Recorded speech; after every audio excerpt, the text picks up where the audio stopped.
Welcome back, everyone, to another exciting episode of Aaron's Opinion, the podcast for blind people, where we speak about critical issues in the blindness community and all other issues from across the universe and galaxy. Today, we're very appreciative and very glad to be joined by Greg Lindberg. We wanted to record this a couple weeks back, but we had some inclement weather, and we weren't able to do so. But now we are joined by the way, thank you to Jessica Dale. I don't know if she'll see the invite. But that's how I found out about you, Greg Lindberg. I understand you're a podcaster who specializes in adaptive sports and getting blind people involved in sports and probably many other stuff. So your hour and a half roughly starts around now. So who's Greg Lindberg? You can walk through the whole life journey, who you are as a person and how who you are as a person helped you to develop your product and your podcast and everything you do. So go right ahead. Who's Greg Lindberg? I will mute my end of the microphone for a while. I'll sit back and listen to you for a bit. So go right ahead. Alrighty, sounds great, Aaron. First off, thanks so much for having me on this episode, having me on your podcast. It's definitely an honor. I've listened to several of your episodes and really love what you do and kind of the long form, deep conversations at times. I feel like it's super impactful, super meaningful for a lot of folks out there. So it's really an honor to be here. So yeah, like you said, I'm Greg Lindberg. So I live in the Orlando, Florida area here in sunny Florida, where thankfully this time of year it's starting to feel a little bit better out there compared to our pretty tough summers with the heat and humidity. So I'm actually a Florida native, one of the few. We get so many folks that move to this state from other areas around the country, around the world. So kind of somewhat proud, to be a native Floridian. I grew up in the Tampa Bay area on the west coast of the state and just recently moved to the Orlando area earlier this year here in 2024. So I have LCA as far as my visual impairment. I have Leber's congenital amaurosis, very similar to RP, retinitis pigmentosa, kind of in that RP family, so to speak, and was diagnosed around the age of 3. And so I've had progressively, deteriorating vision as time has gone on throughout my life. But these are the cards I was dealt and have never let it hold me back from anything that I've wanted to accomplish and try to do in my life. We all have our challenges, no matter what anyone's situation is, we all have something that we're dealing with. It's a little more challenging perhaps for some than others, but we all have challenges. And my philosophy is, we only get one crack at this life, and it's kind of how you play your cards and how you make the best of it. So yeah, in terms of my journey, so I have always loved writing. So I work in my day job as a writer for university. Was a mass communication major in college and also earned a master's in journalism. So I've always just loved the idea of telling stories, sharing people's stories really has been my passion. And so that led me into podcasting. And so as far as the birth of my podcast, so it's called Eyes Free Sports, kind of a play on the term hands free, not needing your hands to do something, but in this case, not needing your eyes, your vision, specifically to be able to play certain sports and compete in certain things. So I just kind of rewinding a little bit. So I first learned about adaptive sports when I was in my mid-20s, which seems to be kind of a common theme from a lot of folks that I've come across. Unless you went to a blind school or kind of had exposure as a child, a lot of opportunities when it comes to adaptive sports and recreation. A lot of folks don't seem to discover these opportunities till adulthood. And so that was definitely my case as well. So I first learned about beat baseball in high school, but really did not want to pursue it. I kind of had that mindset of, yes, I'm visually impaired. Really didn't know any other visually impaired folks, was never involved in any organizations at that time for the blind, and kind of had that attitude, as a teenager, like I want to do my own thing, don't want to be classified in that blindness, low vision category that I think a lot of us at some point in our lives and perhaps even, ongoing, we still kind of deal with those labels, whether we accept them or not, or how much we want to put that out there in the universe. So it was my mid-20s when I first started playing beat baseball, which is an adapted form of baseball for the blind and visually impaired. And so it's just a brief explanation of how the sport works. So basically, you have first and third base in beat ball. There's no second, and so you have to hit the ball and run to either first or third, which is making a buzzing sound. And then if you get to the base, in time before the fielder picks up the ball, then you score a run for your team. If the fielder gets the ball before you reach the base, then you're out. And so the ball is kind of an oversized softball. It makes a constant beep, beep, beep sound. And the pitcher and catcher, fortunately, are fully sighted. Could be a little dangerous, if not. And the batter and the fielders are all blindfolded just to make it an even playing field. So absolutely love this game. Was immediately bitten by the bug of beat baseball when I first started playing back in 2012. And I've since competed in several World Series, different regional tournaments. So it's just become such a huge passion of mine.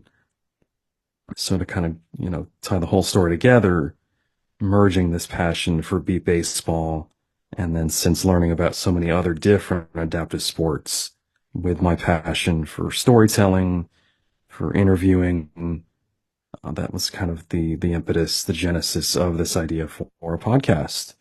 Let me interview other blind and visually impaired folks about their sports and recreation journeys, and then also about their lives in general. Sports is certainly kind of the cornerstone of the conversations, but certainly doesn't necessarily define a person. Obviously, we're all unique in our own ways and have so many different things that we've done and are interested in, etc. So I launched this podcast back in 2019 and initially started out doing it monthly. And after a bit, it became bi-weekly. So every other week I release a new episode, and just recently released episode 126. So super, proud of the work I've done. But it certainly, has not been something I've been able to do without having guests basically for every episode. I think there might have been one episode I just did solo, but I've had a guest or multiple guests on every other episode, and have just made so many amazing connections through this podcast platform.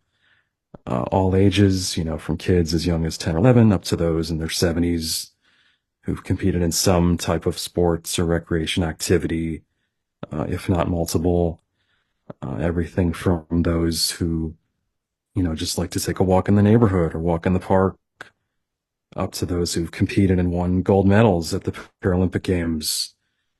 So really runs the gamut in terms of the guests, their achievements, their talents. And that's really my goal, is to showcase the wide variety, like ABC used to say, the wide world of sports, in terms of how many different opportunities, how many different sports and activities are out there, specifically in the blindness space, and how anyone, regardless of their disability, perhaps they have other disabilities as well, can still find some type of activity, where you can get a little exercise, have some fun, compete, anything recreationally up to, like I said, the Paralympics, or highly competitive, goalball tournaments, beat baseball tournaments, where you're just really putting your body on the line. You're sacrificing a lot to literally compete at a very, very high level in terms of endurance, stamina. So some of the folks I have interviewed are just incredibly fit. They've done multiple Ironman races. They've hiked, hundreds, if not thousands of miles, various places around the country. And yeah, just really want to showcase their stories and hopefully also serve as a resource to those who might be interested in getting involved in these type of sports and activities. I think everything you've said so far has really, really, really spoken to me very clearly. Um, mass media journalism. I mean, I am obviously very interested in that myself. I think that is a very, very, very interesting thing to study, and I think it's very applicable. So yeah, how did you get bitten by the bug of journalism originally? Just starting at the university level, what drew you into to journalism and mass media communication? I mean, that's a lot of fun. Absolutely. Yeah. I know thinking back to like elementary school, I enjoyed writing, short stories, definitely more of the fiction type genre. But as time went on, I guess I just got curious about people, about the world, about things around me, and wanting to learn more, about those things. And so having the opportunity to interview folks, to draw information out of them, has just always been a passion of mine. Just again, wanting to learn new things, learn about people and their cultures and their backgrounds, their struggles, has always just been so fascinating. And I always say, most stories are never told. I mean, occasionally you'll read a profile story about someone or see something on TV or listen to a podcast, but the majority of people, their stories are never told. And we all have a story. We all have something, no matter our age, our background, our achievements, whatever the case may be. We all have some type of story that is probably somewhat unique, in some way. So digging into those stories has just always, really, uh, just kind of gotten my juices flowing, so to speak. And I also think just putting content out there and kind of seeing the content being consumed, getting feedback on the content, very exciting to me. I definitely don't have a huge audience when it comes to my podcast, and have never gotten the opportunity to write for any like major publications per se, but being able to craft content, the content creation process, everything that goes into that. Really enjoy that as well. And then, like I said, just seeing that content come to life and being put out there in some form, whatever that form may be, definitely exciting. You're very right. And we certainly do not have a large audience here. But I think that the audiences that we have are people who actually care, you know. So just because it's a small group of people, it doesn't mean they don't care. In fact, smaller audiences can be very powerful, actually. You're very right. Yeah, for sure. I also love receiving feedback and watching content being consumed. Although you probably won't be surprised when I tell you that I've received very little feedback about Aaron's opinion over the past 4 years. Sure. People don't really like to comment on stuff. They obviously are downloading and pushing play, but outside of that, it's hard to measure and tell what the actual impact is and will be. And that's why we should be always continue to do this forever, because the stories we're telling now are going to be important later. When people look back or as people do more research, or, things will come up over time, so that's a very subtle and a very important thing. Yeah. Right. And yeah, that You're, is an interesting point about, like you said, the kind of the smaller audience, but still having an impact and also the feedback too. I don't get a ton of feedback on my episodes and kind of wish I did, but like I think when I do get that feedback, it is more meaningful, yeah, more impactful when you do hear a positive comment or a suggestion, or it's like, oh, I guess this, this does resonate with at least one person or a handful of folks. And I always say if I can make a difference on one person, if I can put some content out there that resonates, that have, hopefully some type of positive impact on just one individual, hopefully I'm making a difference. absolutely. And that's what's important, right? What we say here at Aaron's Opinion: help one person today, help 1 million people tomorrow, which means that the little things we do in life matter, which is what that means. Right. And the other thing too that I wanted to kind of dig into and delve into is I know, do you know why? Have you thought? I'm sure you have. Do you know why most blind people get into sports when they're in their 20s? It's a very obvious reason to me. Do you know why? Yeah, I guess there's several factors. I've never necessarily nailed down one in particular. I know in general, like blind schools, the majority of kids, at least in the last, I don't know, several decades, have probably been mainstreamed more so than going to the traditional blind school, which was much more common years back. And I think that's kind of a societal change that, things have kind of changed, hopefully for the better over time in that regard, in terms of, the blind and visually impaired population kind of integrating, quote unquote, in society. And I would say in general, the blind schools tend to have those sports and rec opportunities more so than just other like local organizations or when it comes to youth, adaptive sports for youth. So I do think that is a big part of it, but I'm definitely curious your thoughts on that too. Absolutely. What I think it's not necessarily obvious, but I think what really jumps out in my mind is when I was a very little boy, I did, taekwondo and I did skiing and things like that, those types of sports. But then as I got into my teens and 20s, I started to realize that there weren't really those opportunities. So I think what it is when you're a child and you're blind, it's easier to put a blind child into sports. And then by the time they become a teenager, they realize, well, I'm not really athletic. There's not really an active or appropriate opportunity. And then when they're in their 20s, they start to get out on their own more and realize again, oh, maybe I should try this. But that's what I can tell you is that I think children are encouraged, but by the time you're a teenager, you've lost interest or you're no you're or you're discouraged from sports too. That's a major issue too. Yeah. Yeah, just kind of that life cycle in general of growing up and, maturity and everything. Absolutely. Great point. Yeah. Yeah. So yeah, so what do you think about that? And so then you got into sports when you were in your 20s. So how did you discover it? What was your motivation? What was your desire to get into sports?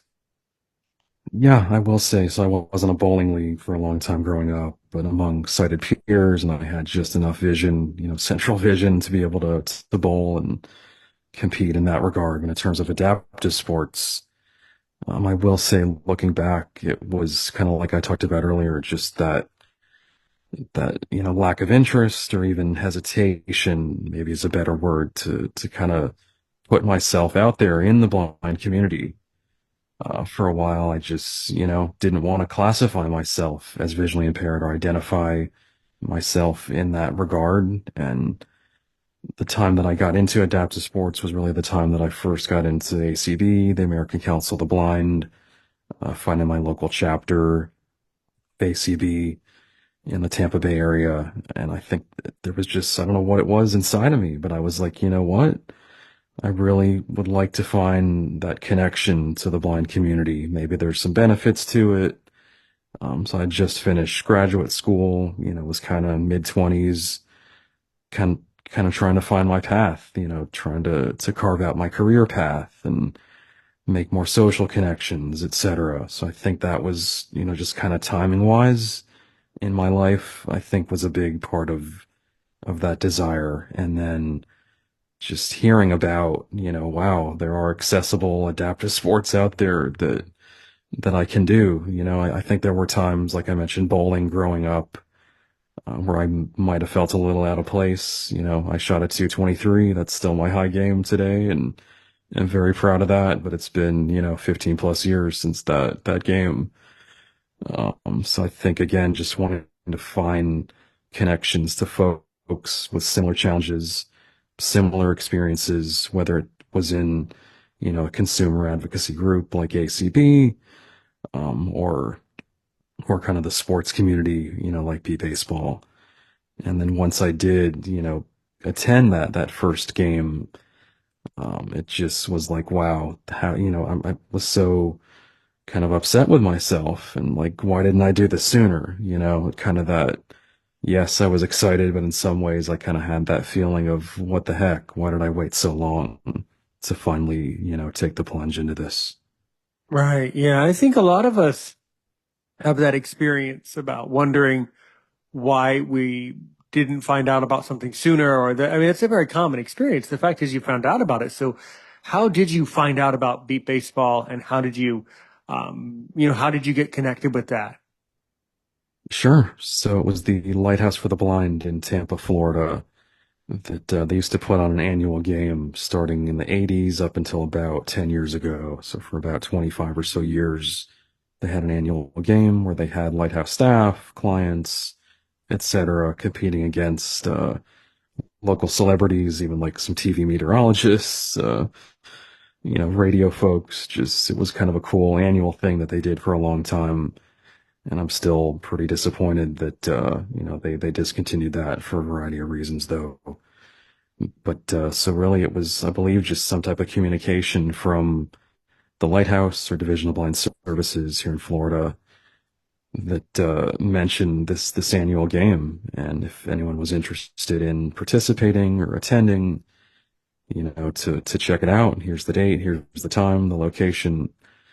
And so I just remember going, I think they had a practice perhaps a week or two before the actual game.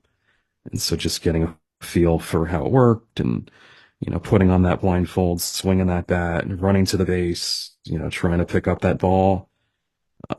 It was like, like I said, a pinch me type moment, that I wish I could have enjoyed sooner, but at the same time, hey, better sooner than later, better that you find out, at some point than not finding out at all.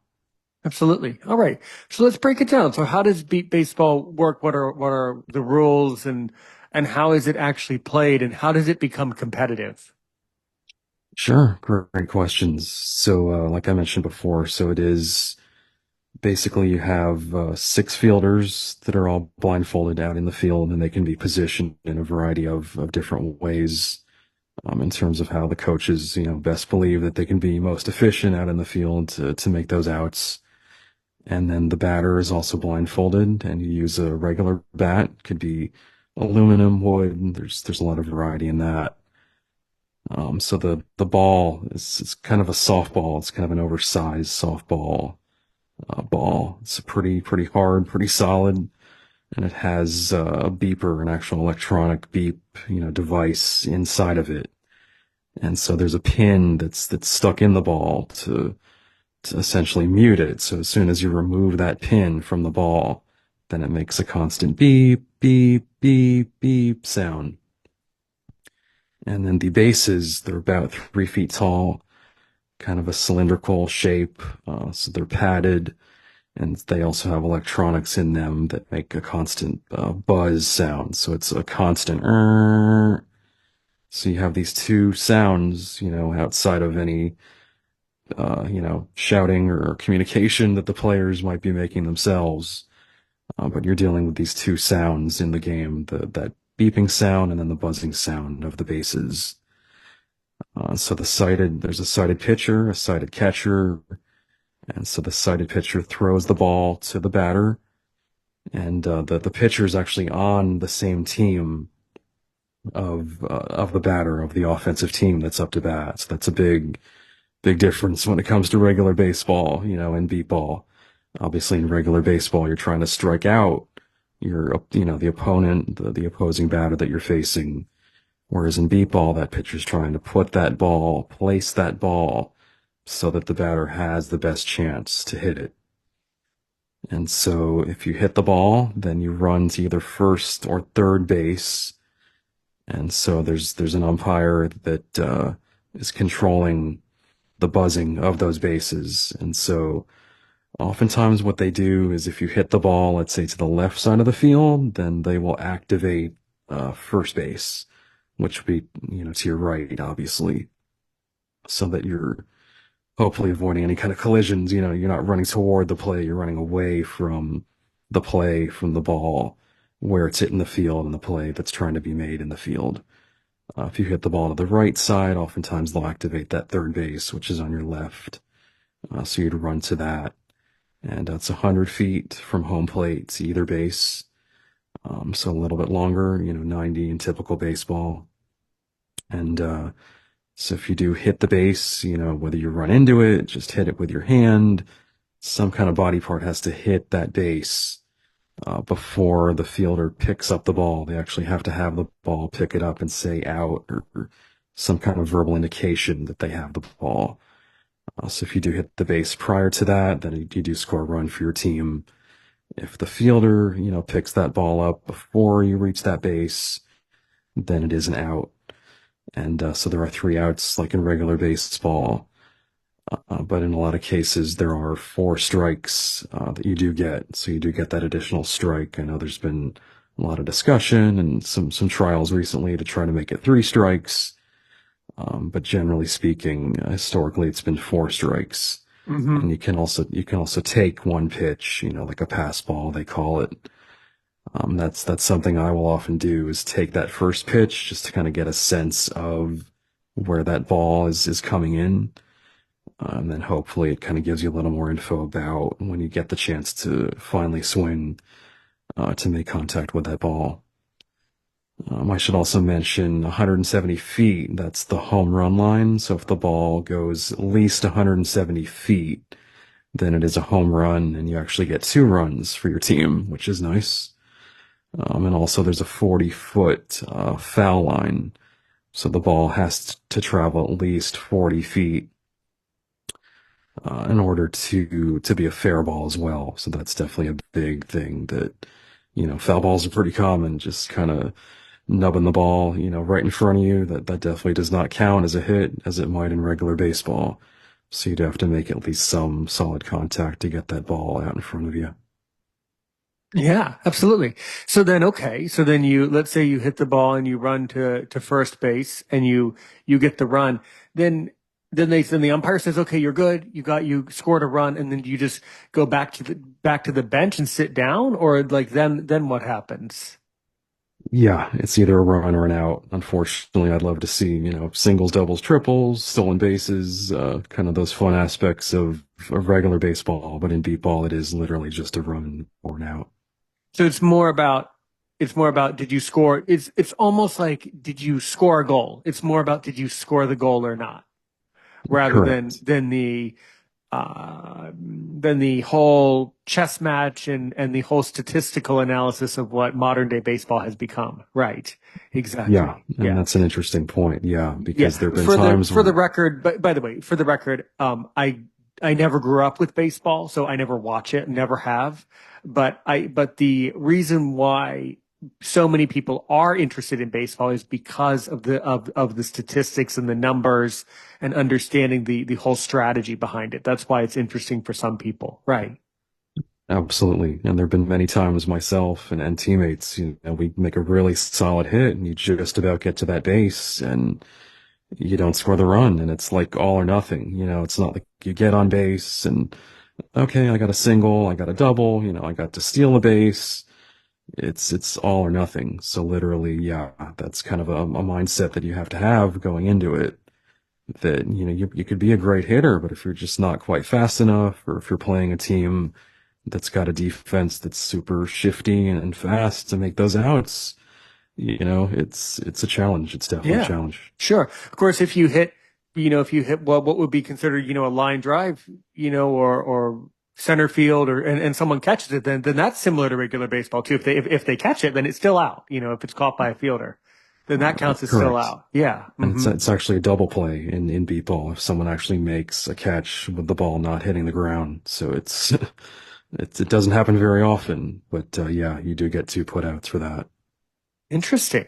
Okay. Okay. So the statistics are kind of measured differently, clearly. It's sort of a different measurement of statistics here. That is interesting. Sure. Sure. Yeah, Okay. yeah.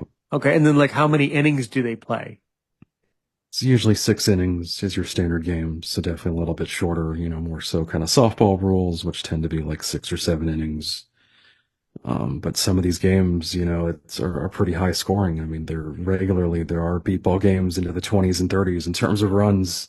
Hmm. So some of these teams they get hitting and scoring, and all of a sudden they've got 8, 9, 10 runs plus in one inning. And so you do see a lot of offense in this game, believe it or not. Yeah. Yeah, that's true. It seems to be more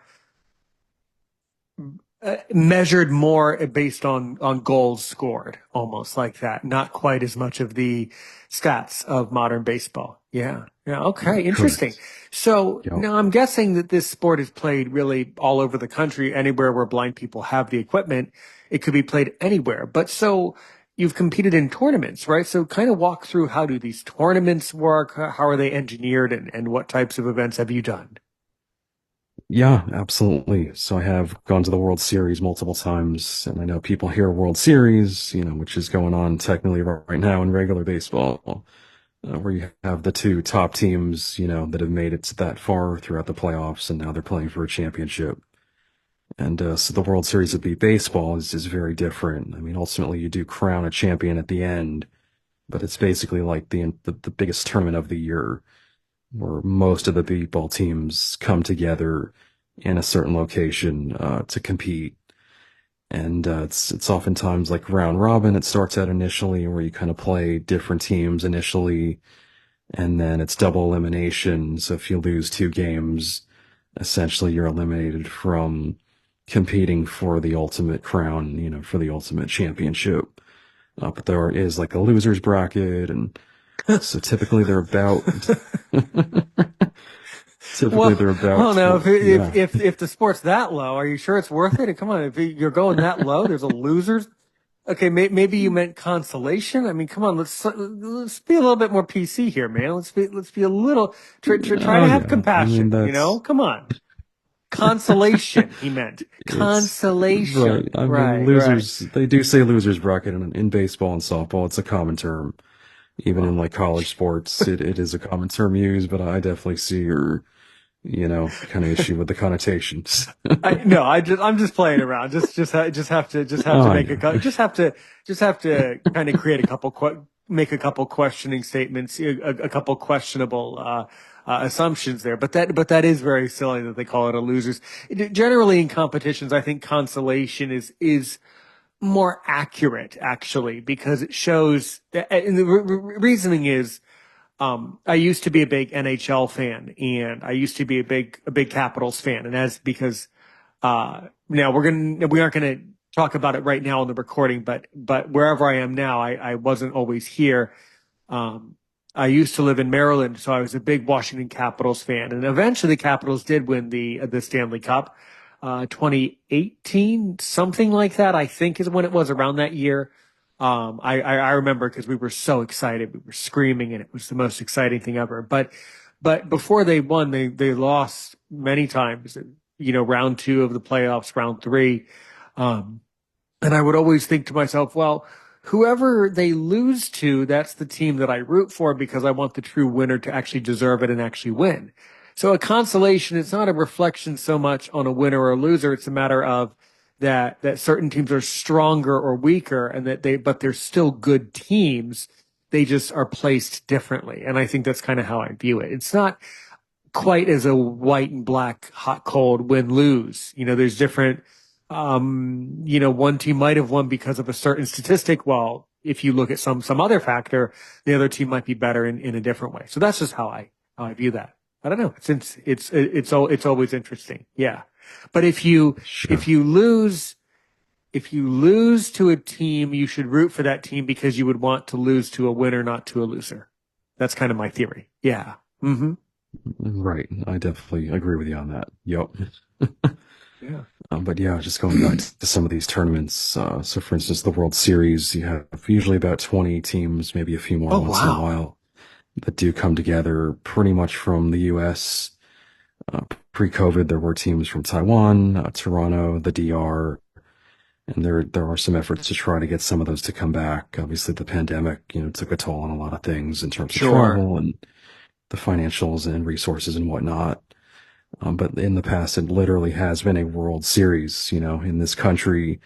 Sure, you have the Toronto Blue Jays, for instance. We used to have the Expos in Montreal. And if they made the World Series, then technically you could say it was a World Series because you have multiple countries, but it's really more so a U.S. sport. But when it comes to the baseball landscape, at least in the past and hopefully going forward, you do have an international flair as well, which is cool. Cool. Yeah, absolutely. And how long does it take to play the entire World Series? So typically it starts on a Tuesday and then games are played throughout the week, and then Saturday would be your championship game. Very good. Okay. And then what happens apart from winning? What's the prize if your team is the winning team? Yeah, I know different teams have done different things. Typically there are, some kind of trophies or medals or different things given out, to the winner. It's kind of based on the team oftentimes, and I think more so maybe their resources, versus like the governing body. providing that. I'm not totally sure on all that, but yeah. And then in terms of regional tournaments, so I have competed in some of those as well. There was one in the Atlanta area in Georgia. There's some held in Texas, and recently there's been one in Vegas the last couple of years. So really around the country, you'll see, usually 6 to 8 teams, maybe fewer at times, four that come together to compete, typically before the World Series. So the World Series is usually held in the summer, the end of July, early August, and usually most of the regionals are kind of leading up to that tournament, and those are held in the spring, but occasionally there's some in the fall as well. Very good. And is beat baseball played like indoors, outdoors, or does it just depend? It is outdoors pretty much. Yeah, I have heard of some teams that practice inside, especially in the North or Midwest in the winter. There are some indoor facilities that have, hosted practices and scrimmages and whatnot, but typically it is played outside, and usually it's on a soccer field, which is interesting, just in terms of like the grass and the playing surface.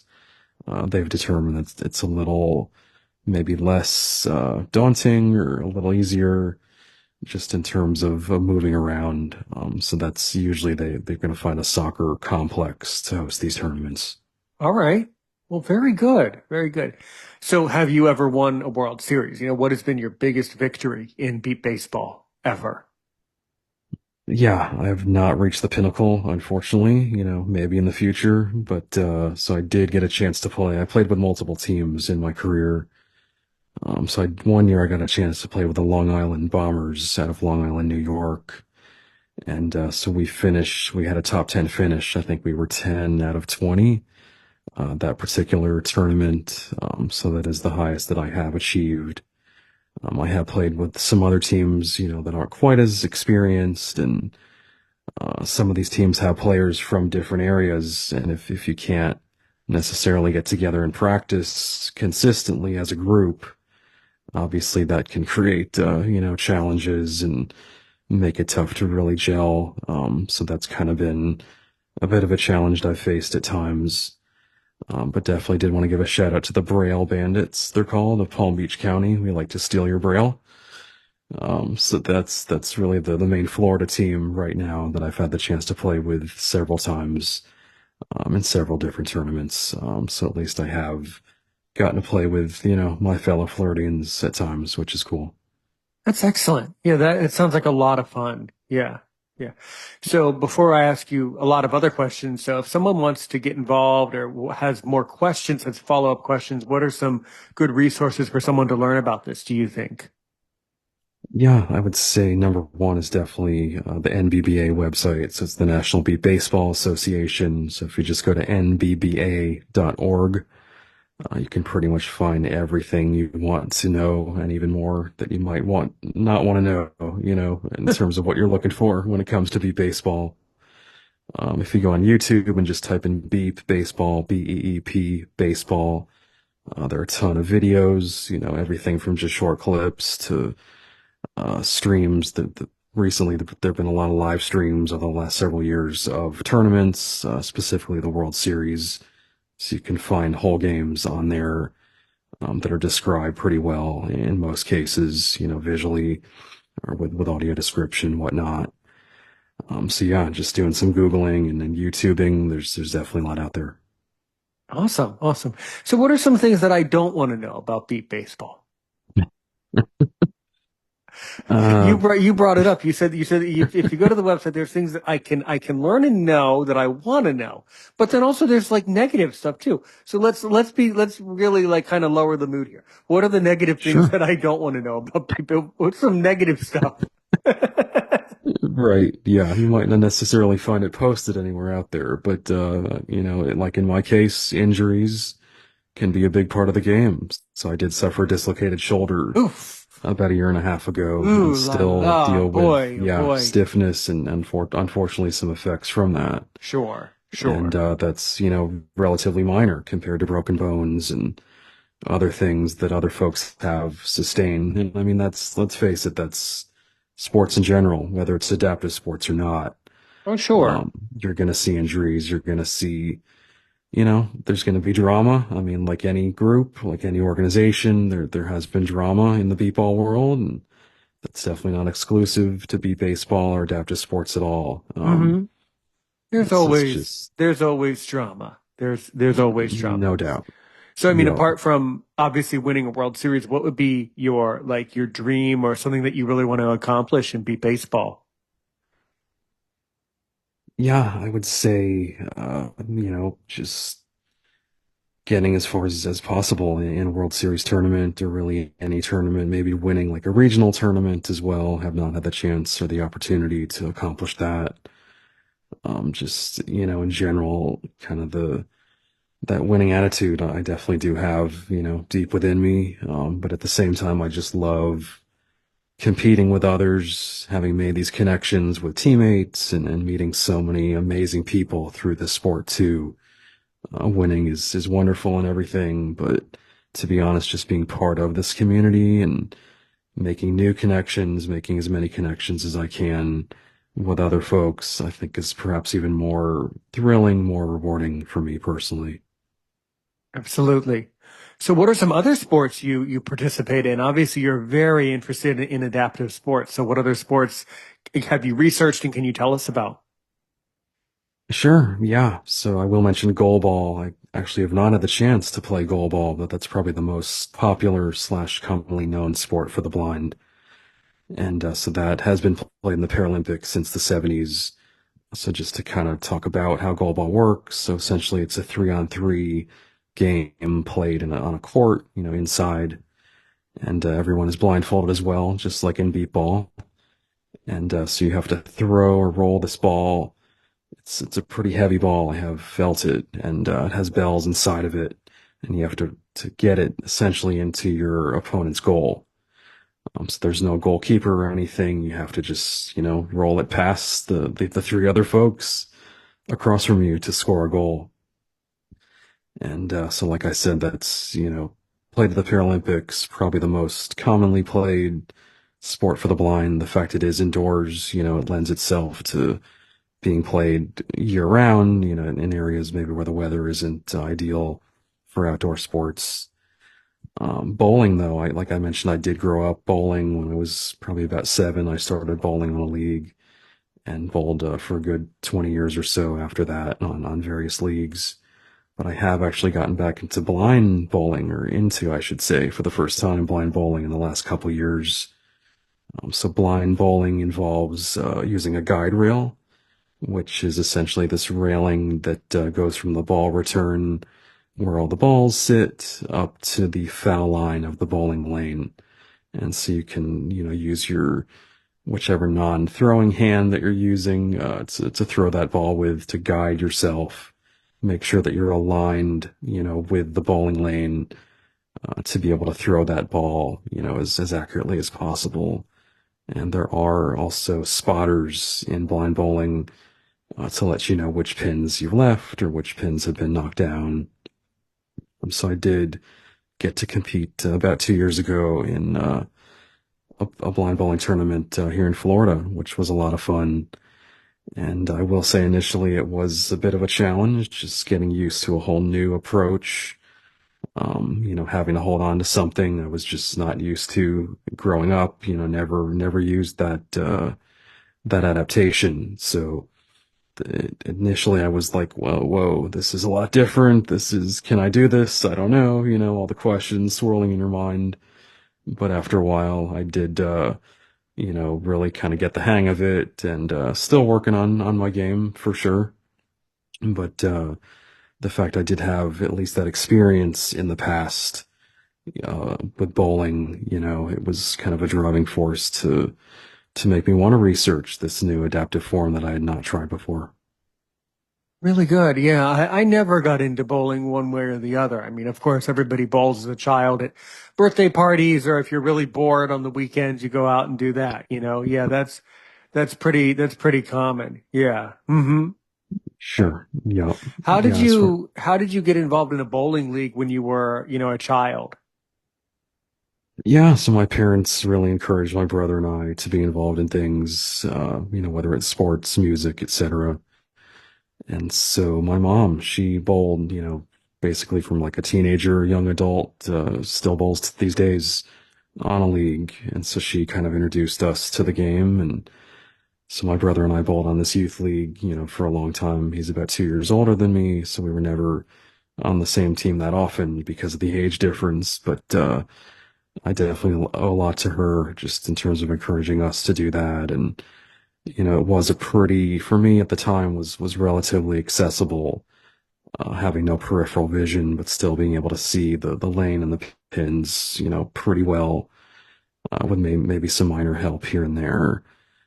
So at the time, regular bowling was a pretty good fit for me. Yeah, absolutely. Yeah.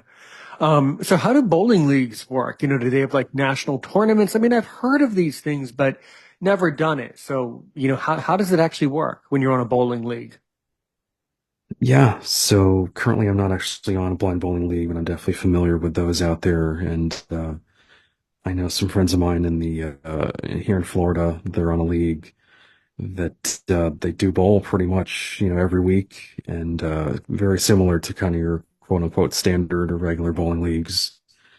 So typically it's about 36 weeks. It's quite a grind, August or September through say May.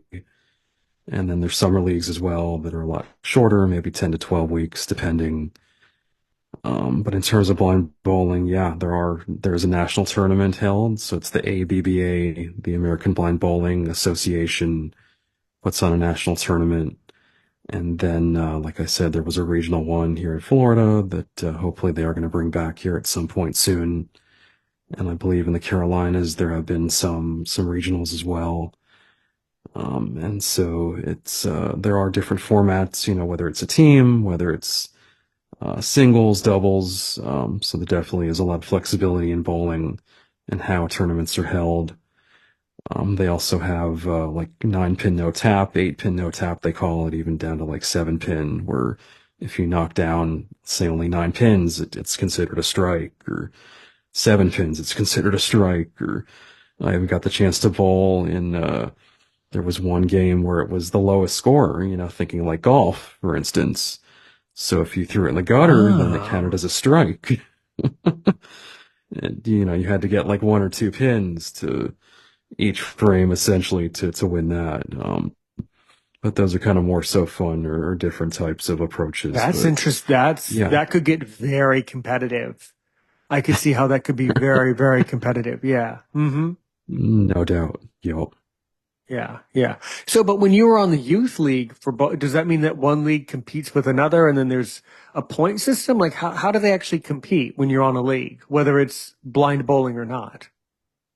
Yeah, so definitely on the youth league. So we had a team of usually 4 bowlers, and then you would play against another team of 4 bowlers, and you'd kind of switch off, round robin throughout the season. So that you'd play, depending on how many teams are on the league, you'd probably play each other team at least, twice, maybe 3 times. And then yeah, so in a lot of cases there are both handicapped, or I should say handicap and scratch bowling leagues. So with a handicap, you have, basically an amount of pins that is added to your score in the end, whereas a scratch league is literally just based on how many pins you knock down and your actual kind of quote unquote net score Sure, that you sure. achieve. hmm But So with no, but with a handicap though, how do you tell? Like I sort of know what it means. How do you tell how many pins to add to it? How do you tell? How do you measure your handicap? At like appropriately. Like how do you tell? yeah, so there's kind of a baseline. Honestly, it's been a bit since I've, been in the thick of that, but I think it's at least 200 or 210 as far as your average goes. If you're over that number, then essentially, and you're on a handicap league, then essentially you do not get any kind of handicap. It would be zero or pretty much nil. If you're under that, then you would get, at least a few pins up to maybe, 30, 40, depending on the type of league. Sure. That's essentially added to your score just to kind of make it fair for everyone. This is basically the bottom line on that. Okay. So it's like kind of like getting free points, some like free spaces, free points, free pins added to kind of balance out your score. to sort of balance it out, basically. Yeah. Exactly, yeah. Because let's say one player bowls 100 one game, and his or her competitor shoots 200. You've got a 100 pin differential, so it's like, okay, we got to at least make this a little more fair. Otherwise the better bowler is just going to completely demolish and run away with the game. Right. Absolutely. Yeah. So it's a way of kind of keeping it competitive, but also leveling out the mathematics in between the two. Yeah, that's kind of cool. That's kind of interesting. What's the history behind handicap here? How long have they been measuring it and doing that in sports, do you think? Because it's also done in golf. It's done in a lot of sports, right? Absolutely, yeah. As far as I know, it's been around for many decades. I mean, since a lot of these sports got going, or at least, not too long after they became a thing, and especially like sanctioned leagues, or kind of these sports that have a governing body. Obviously, they kind of dictate the rules on that, in addition to a lot of other rules. But yeah, as far as I know, it has been around for a while. Right. I see. I see. So, and what brought it up originally? Like, what was the origin of handicap? Yeah, I think like we've talked about, just trying to kind of even the playing field, not necessarily trying to give an advantage or disadvantage to someone, still giving those with superior skills or talents or whatever, you know, obviously a leg up. If you're good at something, no matter what, you're probably gonna be better at it than others out there. But also giving those, perhaps encouraging those maybe who aren't quite as adept or skilled or experienced, etc., the opportunity to still be able to compete and, like I said, at least have somewhat of like an even shot, even match. Maybe even isn't the right word, but Hmm. still be able to be competitive, in Sure. that space. Absolutely. I think it's a way of kind of encouraging competition. It's a friendly way of encouraging competition to sort of Sure. mathematically motivate people. It's kind, I mean, when you actually stop and think about it, it's a brilliant concept. It's actually a really, it's a very subtle and a very ingenious thing when you stop and think about how sophisticated that idea is. Actually, it's pretty cool. Yeah. So what other No doubt. sports? So what other sports have you done? I've heard. By the way, let's go back to the goal ball. By the way, I did interview Tyler Marin, by the way, years ago. Oh, Um, nice. Yeah. yeah. Yeah. Have you interviewed him? I have, yeah, Yeah. he's Such a definitely nice a great guy. guy. Oh yeah, Yeah. and pretty much kind of His, the legend, the king of goalball these days Absolutely. when it Yeah. comes to the His sport. knowledge, he's so knowledgeable about health, sports, and the whole industry. He is a wealth of knowledge on that. So yeah. So what other sports have you tried? I've heard of blind tennis. I've heard of blind golf. I interviewed a blind golfer actually pretty recently. Hmm. But what other sports have you tried in the realm of blind sports? Yeah, I did get a chance to take a swing at blind golf, no pun intended, a few years back, and yeah, it was definitely interesting. Just having kind of that spotter, kind of like with bowling. You have your spotter in blind bowling that gives you some information about, how many pins you've left and kind of your approach to that shot. And very similar to golf, perhaps even more information that they have to convey in terms Hmm. of just how you're standing, how you're holding that club, positioning your body. Obviously, Stance, it's posture, right. grip. There's a Yeah. lot that goes into it, no doubt. So that was interesting and, maybe a bit challenging, a bit overwhelming when I did try, just because it's like, whoa, this is a lot of info I'm trying to digest and yet still focus on making the shot.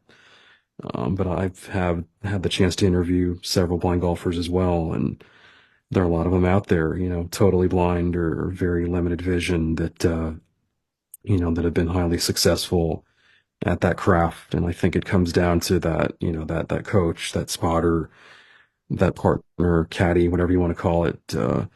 So critical, so critical. And I've seen that in other sports that I've tried or learned about, whether it's running with a guide, whether it's tandem biking, swimming, the triathlon, etc. Having, that partner with you in those types of sports that you can just truly connect with. Trust is a huge part of it. Being able to trust someone, that they're giving you the information that you need to feel confident, to feel at ease, and that you're also communicating with them with whatever, situation or challenge that you might be dealing with in order to make that relationship work. So critical. I did also get the chance to try beep kickball, so very similar to beep baseball, except you're literally just putting the ball on the ground or kind of punting it, as in like football. And it's a ball that also has bells in it, and so you're having to kick that ball, and you have your six fielders out in the field that have to pick up that ball, and then it's first and third base, quote unquote. So Hmm. very similar to beep ball, but just no pitcher, no catcher, and perhaps a little more control, versus trying to hit a ball with a bat. Being able to kick that ball and place it where you want to, probably a little bit easier, and certainly a bigger ball as well. Yeah, absolutely. Yeah, that is very, very, very interesting. Sure, sure. So have you ever competed with blind golf, by the way? I have not. No, that is a goal of mine, is to actually try a tournament. So I should mention there is the USBGA, the United States Blind Golf Association, that does put on regional and national tournaments for blind golf, and even internationally, there are groups in the UK, Australia, whatnot, other parts of Europe that are very involved in blind golf. And it's an interesting sport. I've always kind of been fascinated by, golfers in general, and kind of the cerebral nature when it comes to that sport. A lot of folks are not cut out for it, but those who excel are just Yeah. really, really smart folks, I Yeah, feel like, in a lot of different ways. golf is a very tricky game because you have to have the right strategy, you have to have the right positioning, your body has to be just right, you have to have the right conditioning. There's a lot of little details that are involved in golf. It's a very detail-oriented game for sure. Yeah, absolutely. Sure, and not being able to visualize that ball or the course or, your shot obviously is a big, big factor. And like I said, that communication with your spotter, just so critical that they're giving you what you need, and you're, putting yourself in the best possible position to make that shot. All right. Well, excellent. And so what other sports have you tried Yeah, besides? in terms of adaptive sports, those Hmm. are pretty much the main ones that come to mind. I should mention actually darts. I have tried audio darts. Some would argue is darts a sport or not. I think it is. Definitely Well, doesn't I mean, take is as it played? much. Is there anybody who plays darts competitively? I mean, can darts be played competitively? Oh yeah, there definitely are tournaments out there. There's a group in Minnesota that puts on an annual audio dart tournament. I believe Pennsylvania has one as well. So with audio darts, it's literally a talking dartboard. The dartboard gives you feedback when you do hit that board with the dart on where it's landed. And I'm not too, quite as well versed on how it works and everything. But I do know there's a device, I forget the actual name of it, to line yourself up, to line your feet up to ensure that you're aligned with the board and you're not just randomly throwing these darts at Sure, someone sure. else or Yeah, that anything would in the be room. that would be very important to make sure. Right. Well, that's really good. So, another huge part of your life that obviously you've done well with is going through university and getting this master's degree. And so, what can you tell us about, getting a master's degree and then your interest in mass media and your whole perception of media from a blindness perspective these days? What do you really think about that? Yeah, great questions. So like we talked earlier, I've always kind of had that curiosity about people in the world and wanting to share stories. So that was really my motivation and drive to pursue mass communication and journalism in college. And just timing wise, so it was kind of late 2000s that I graduated with my bachelor's degree, and the economy was certainly not in good shape. The job market was pretty challenging at that point.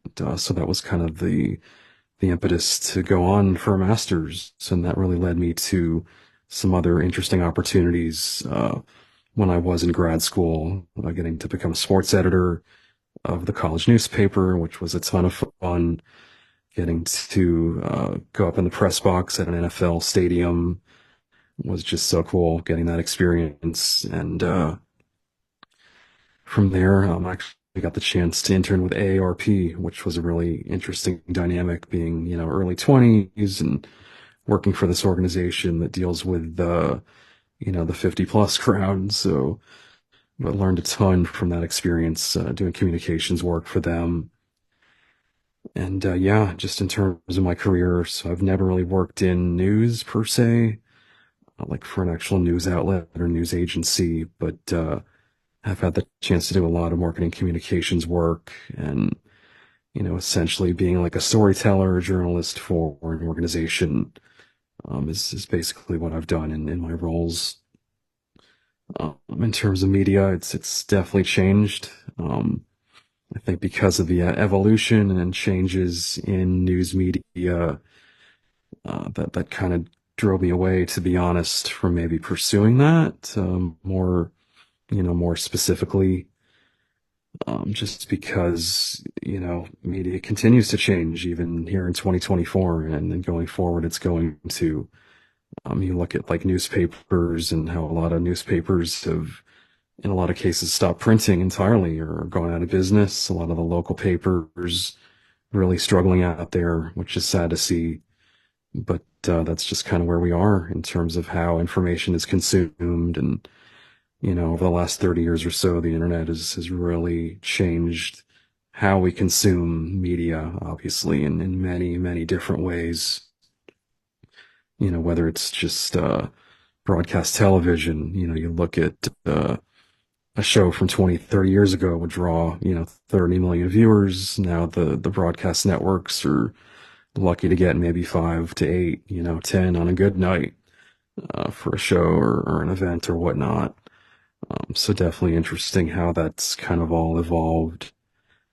But I will say in terms of accessibility, having access to digital content has been such a game changer, I feel like, for the blind and visually impaired community. Just having devices, as time has gone on, that have become more accessible, and screen readers and smartphones and tablets, braille displays. We're just so, I consider myself so fortunate to be living nowadays where we have so much more access to so much more information that even say 20 years ago was a struggle for a blind person. So even though things have changed a lot and not always for the better in a lot of cases when it comes to the media, I still believe that in terms of accessibility and the disability maybe community at large, there is so much more that we can access, which is just so exciting. You're very right. I mean, I think podcast is the media. This is how people get information now, is by going to Apple or Spotify. This is the media now. So I'm not sure that it's changed a whole lot. And in essence, it's changed monumentally in that, newspapers and magazines are now mainly obsolete, although still around. TV, standard cable is obsolete, but still around. But most news is created by people like us, just by having conversations on YouTube or having a podcast. This is the this is the media now. Yeah. Hmm. Absolutely. And just how easy it is and relatively inexpensive in a lot of cases to be able to put that content out there, whether it's a blog, a YouTube channel, a podcast, etc. It doesn't take much to be able to create content and have a voice, have your voice here, you heard, use social media to share that content and various ways to distribute that content. And then for people to be able to find it, yeah, I mean, it's amazing, really. Yeah, yeah, because, a long time ago, doing what we're doing now would have been very costly, very expensive. We'd have to go to a building. You couldn't do it from your home office. It's only been very recently that podcasting has gotten this accessible and this easy and this simple. So it is very, very compelling. Yeah. Okay. Well, good. No doubt. So, and what are some of your, if you could, produce a story. You say that you've done a lot with storytelling. So what stories, when you tell a story, Greg, what types of stories do you like to tell? Yeah, I mean, in general, I love just kind of the profile story, the feature story on someone or on a group of people, and really kind of delving into their history, their past, their experiences, positive, negative, whatever it may be. But really getting to know that person and, more importantly, being able to showcase that person, their authentic self, just in terms of their personality, achievements, things they've done in their life, things they'd like to accomplish, just being able to present an individual, whether it's in a written article, whether it's a podcast interview. I'm just so always been fascinated by people. And then kind of the sports angle too, whether it's just being a sports fan, watching sports, or this whole adaptive sports community and getting to know folks through that.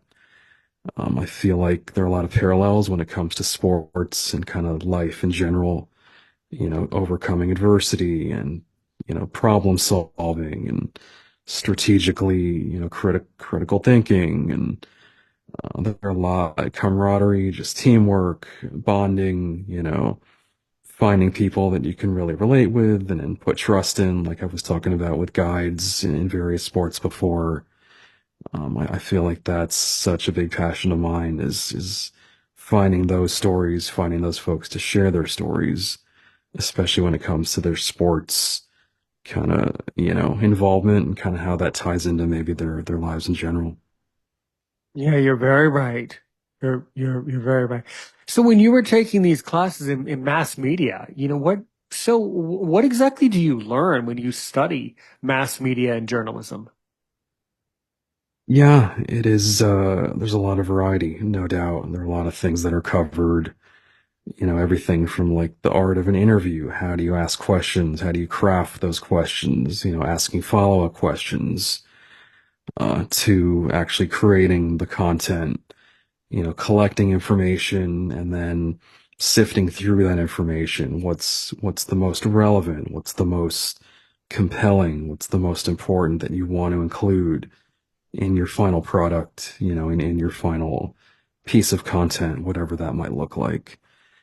Multimedia, certainly, even though this was like 15 years ago, that I was in college, multimedia was definitely a huge part of, of the coursework, even like just designing a basic website and it's kind of the more technical skills that even just, a handful of years prior to that, you might not have seen in these types of programs. And I know it's become even more important in terms of like social media and just kind of the distribution aspects of getting content out there. I mean, a lot of times that can be maybe the most challenging. Creating the content is good and, takes a lot of skills and everything, but being able to find strategies on how to promote that content, how to distribute that to the largest, most relevant, most targeted audience possible is also a big part of it. Yeah, that's always a problem, figuring out who your audience is and Right. directing the content to them appropriately. That can be very hard. But of course, the more you produce, then your audience grows because they have more to find. There's more information, there's more knowledge. So on your Sure. podcast, what now you've been podcasting, when did you actually start your podcast? So 2019, December of 19. Okay. All right. So around the same time as, yeah, Aaron's opinion, we came into the space in spring of 2020. So around the same time. All right. Great. So Sure. what types of interviews have you done? Who are some people you hope to interview? What are some interviews that really, and for me, every interview is the best, but what are some interviews for you that really resonated with you, you think, during your podcast? Yeah, I've definitely had the chance to interview quite a variety of folks. Like I said before, kind of all ages, backgrounds, genders, ethnicities, etc. I know there is one in particular that does come to mind. So a gentleman by the name of Ethan Johnston. That's kind of his, Englishized, Americanized name, if you will. So he grew up in Ethiopia and was actually blinded by two men as a child who wanted to use him basically to beg on the streets for money. on the streets of Ethiopia in Africa. And just, hearing his journey and experiencing something that most of us just cannot imagine, going through something like that as a child, and just, the mental, the physical effects of that experience. Just super, super impactful to hear that. And then just to hear how he's gone on, he was adopted into the US by parents and has gone on to career, very successful beat baseball player, and some other sports, I believe, as well. And just seeing somebody that, went through so much, such a rare story, such an unusual journey, and, negatively in so many ways as a child, and yet to come out of that and emerge, with such a positive attitude about the world around him and everything he's been able to do, in spite of that, obviously blindness being a big part of it, but so much more to his story as well than simply blindness. Just so inspiring, so moving to hear that. And, many of my guests, maybe not quite to that extent, but have talked about a lot of struggles, with mental health and Oh yeah. uh, things that they've been through, and yet have emerged on the other side. And yes, they still have those memories, they still have those scars perhaps, but they don't let those things define who they are now. They've been able to move on enough and find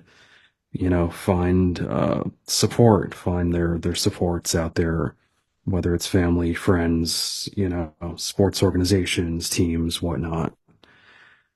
So in general, those types of stories I think really resonate with me, and based on some of the feedback I've gotten, I feel like tend to resonate with others pretty well. Yeah, yeah. The more you listen to Aaron's opinion, you'll find that there have been, I've had, I've had several episodes where when I tell you this, trust me when I tell you that this is a fact, not an opinion. When you're listening to my intros here at Aaron's Opinion, if I ever give you a trigger warning, I mean it. Trust me. We've had some, we've had some people on the show, several of them, at least three or four of them, who've survived ridiculous stuff, and you just have to sit back and wonder, like how are you? Like, you're lucky to be here. Like, some of these people have overcome ridiculous things through horrific childhood experiences, through horrific life circumstances.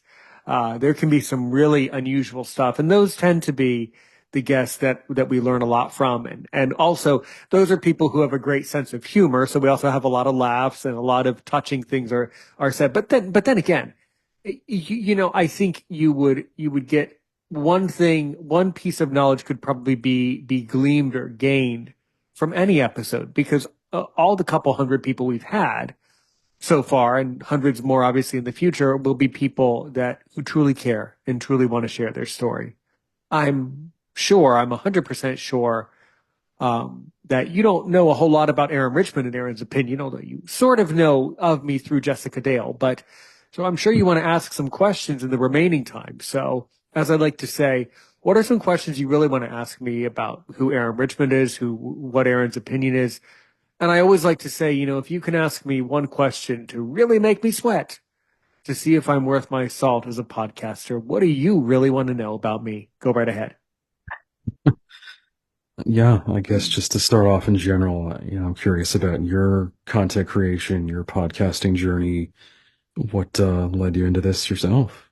I was listening to podcasts in 2020. It was at the height of the pandemic, the end of my guide dog's life. I was still working online as I am now, but I needed something to do. I was very frustrated, and as we all were, very not feeling good emotionally, as we all were not during the pandemic. I was listening to a lot of podcasts around the blindness space. And Greg, I just had the feeling that these other podcasts were not receptive to my opinion. And as you can tell, I never shut up, and I always love to talk to people and have really dynamic and memorable conversations. So I wanted to create a space where you and everybody else can come to my microphone and talk about what you need to. And that's kind of the origin of Aaron's opinion. The show's been through a couple cycles. We've tried different things, but here we are 4 years later with a YouTube, There's a private Facebook group. There's a WhatsApp community, a private WhatsApp group that you'll be added to, and things like that. And there's some other stuff that we can talk about off air too. But that's basically the origin of how I got into this. And I've always been, from day one, I should tell you, I was a very sickly baby. So from day one, my parents were driving back and forth to hospital, and we'd put on talk radio. So basically, I've been a listener of audio and talk radio from day one. Hmm. Interesting. Yeah. Yeah. Just in terms of all the folks you've gotten to interview, is there kind of one big takeaway, one big theme that you've learned, just in terms of people's life experiences or what they've shared? The takeaway seems to be that we need to appreciate the art of conversation. We need to appreciate taking the time to have conversations.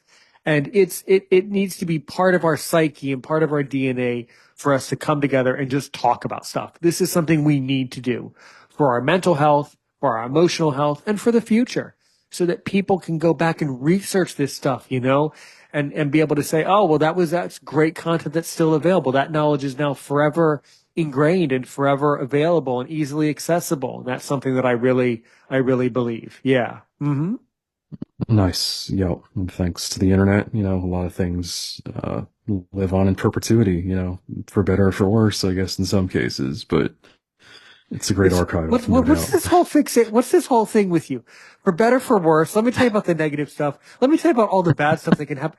What is it? What is your problem, dude? What happened to you? You always have to bring up every chance you get to be positive. You can say, it's great. It's a 5-star experience. Okay. Now, to research everything that went wrong, here's everything that you're such a character about researching the wrong of things. I mean, I do the same thing, but I don't necessarily highlight. Okay. What went wrong with you? That's what I need to know. Something went wrong. What went wrong with you?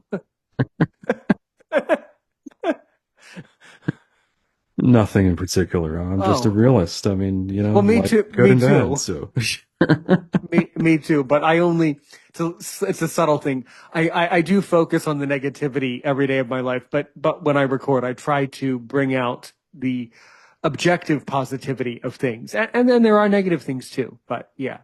But you have a very endearing perception, your way of always highlighting that things are great. And then let me tell you, things are really bad. But, at see, least you're fair and you highlight, both sides of it. So and see, yeah. yeah, I think it's the journalist in me, honestly, finding both sides, all angles. Let's not everything is rosy. Obviously, Well, we try to make it nor that is my way, but podcast. I mean, I always the subtlety here is that in a great interview, through asking the right questions, you bring up and you bring about the negative along with the positive without mentioning it. So for that's kind sure. of the thing, is that the negatives, the darkness kind of comes out and you can easily see it. But no, you're very right. There's a lot to be said for highlighting both sides of every story. And here at Aaron's Opinion, we always try our best to do that. Each guest is different and everybody has a slightly different approach and perception of things. But yeah, what else do you want to know about me? Just as a podcaster, as an interviewer, I'm curious your approach to the interview. Do you kind of have notes? Do you have questions pre-prepared? How do you go into that I never process? do. I never have. You don't? I just kind of talk to you just like today. I say, so tell me about you. What's your story? Yeah. Just like that. Just dive in head first, because I want people to have the confidence to share who they are. And that's a very subtle thing. It's important to write down questions. It's important to know. That's why we have the episode description, which helps people to have a basis of who you are. But that's just a description. That's not who you are. Who you are is the persona that you transmit, the aura that you put out. That's who you are. So that's basically my approach, is allowing people to share what they need to. Yeah. Right. I like that a lot. Yeah, that's not quite how I approach things, but I do think if Most you want to get podcasters don't. Most podcasters have more questions or structure, more structure, but my structure is, we just need to talk. And then the conversation builds up a structure. That's the knowledge, is to share our love for conversation. And that's such a subtle thing that is being underplayed and undermined today, at least in my perception. Yeah. Yeah. Right. So what Yeah. else? Yeah. So what I, else? What else do you do, by the way? What are some of your other hobbies before we walk out of here today? sure. So I am into music. I do play guitar and sing. So good. Definitely not professionally, but when I get to do an open mic or, play at a party or just have fun with it, love to play a variety of music, a lot of pop stuff, anything from, the Beatles, the Rolling Stones to Jimmy Buffett, Maroon 5, Bryan Adams. So just, I love music. It's such a great outlet. I feel like just picking up the guitar, singing, even just practicing, Absolutely. it really takes your mind off other things. I feel like even like So right. podcasting in some ways can do too. You Oh, in get in every the way. zone, you get in this mindset that's so different from your day-to-day activities. And it's so powerful. It's so beneficial. Yeah. Yeah, it really is. Yeah. Yeah. For me, I'm in my Lions Club. I do a lot with them. I do a lot of podcasting, do an enormous amount of teaching work and things like that around my community. So that's what I do. Well, very good. Well, that is very, as I knew it would be, by the way. I knew that any friend of Jessica Dale would be a great listen and just a wonderful conversation. So great. So Excellent. if someone wants to get in touch with your podcast, if they want to get in touch with you, how do they go about doing that? Sure. So if you just search for Eyes Free Sports, EYESFREE Sports, three words, on your favorite podcast platform, you can find it. Also just eyesfreesports.com. I'm willing to share my email address. It's G Lindberg, my first initial last name at gmail.com. So feel free to hit me up if you so wish, by email. But yeah, definitely want to thank you for this opportunity, Aaron. I've You really are enjoyed forever, this. you haven't This is lost me yet. awesome. You are forever welcome in my community, in my Aaron's Opinion family. And we'll talk a little later. We'll talk a little later on Messenger about some other things that you can do to help out here at Aaron's Opinion. But we definitely have some communities for you to join, both public and private ones. So absolutely, you'll definitely be connected with all sorts of people from all over the world. And as long as you're in my Facebook group or WhatsApp group, you can share as much as you want your podcast with all the other listeners, all the other guests. From all the countries that have participated, we have a lot of people, all continents. So your podcast can become a global product and can definitely help the entire world. So yeah, definitely. Awesome. I Yeah. love the community you built in addition to the content you're putting out. Well, that's Just have also a important community as too, well. Yeah, is to have a community of people who come around you that sort of support it. That's kind of part of the product is a community. Yeah. Yeah. right. Honestly, that's something I should do more with my podcast. So I appreciate the Well, ideas. no, you should keep, well, maybe not, but what you should keep doing is keep being you. True. Keep being you. And maintaining your persona regardless of others. That's another subtle thing. Don't change. Don't create a WhatsApp community just because Aaron's Opinion has one. Create one because you realize that your listeners will benefit. Reality of it all is, it seems like every podcast is different. There's no two are the same. Everybody has their own things that they like to do, and certain audiences drift to certain things more than others, and there's no real rhyme or reason. Although people would say, "Well, here's the reason." No, there's no reason. It's just how people are over a period of time. Yeah. So, yeah, Absolutely. Yep. Greg Lindberg, you are forever welcome here at Aaron's Opinion. Do you know how I end an episode? Do you know how we end today here at Aaron's Opinion? What our slogan is that we always like to say? I think I've heard it, but I forget exactly what. That's all right. That's all right. We say thank you for joining us for one thing. Have a wonderful rest of your day, and we'll connect over on Messenger in a few minutes.